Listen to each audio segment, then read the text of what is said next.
آج جو آپ حضرات کے سامنے نسخہ پیش کرنے لگا ہوں وہ ہے مقوی نمبر 3۔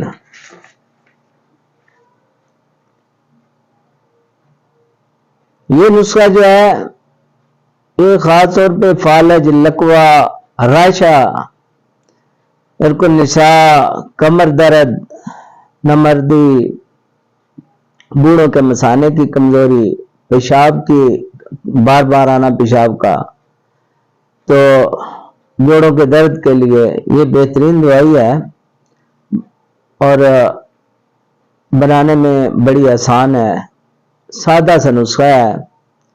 اس میں جو اجزاء آپ نے ڈالنا ہے، جو ادویات ڈالنی ہے وہ آپ نوٹ کر لیں۔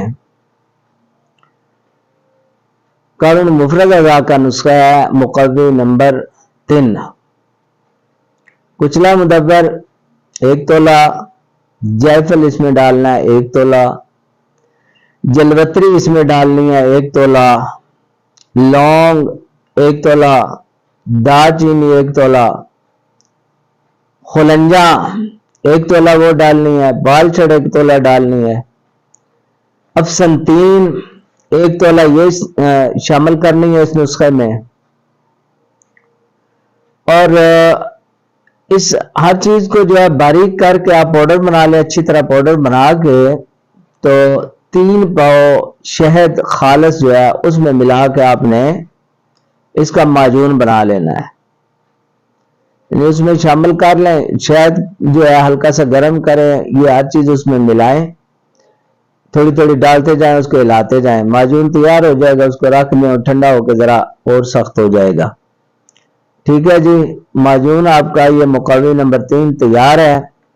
تو جو بھی ایسے مریض ہیں جو میں نے یہ جو ہے تکلیفیں بتائی ہیں، ان میں سے ان ساری کے لیے خاص طور پہ اعصابی تحریک جو ہے نا جی، اس کی جملہ علامات و امراض جو ہیں جتنے بھی، سب کے لیے استعمال ہوتا ہے۔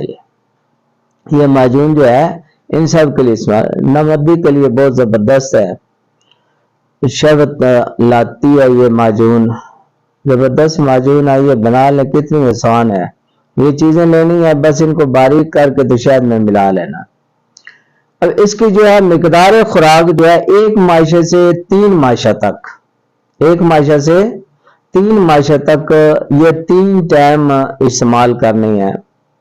دودھ کے ساتھ بھی استعمال کر سکتے ہیں، چائے کے ساتھ بھی استعمال کر سکتے ہیں، دودھ نہ ہو تو پانی کے ساتھ بھی استعمال کر سکتے ہیں، ایسے دودھ جو ہے اس کے ساتھ اچھا رہتا ہے۔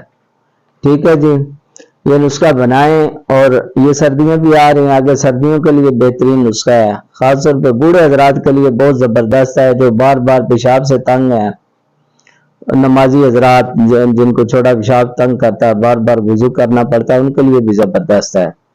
بہترین نسخہ آپ حضرات کے سامنے پیش کر دیا، حکماء کو تو پتہ تھا مگر عام عوام کو تو نہیں پتا نا، ان کے لیے نسخہ ہے۔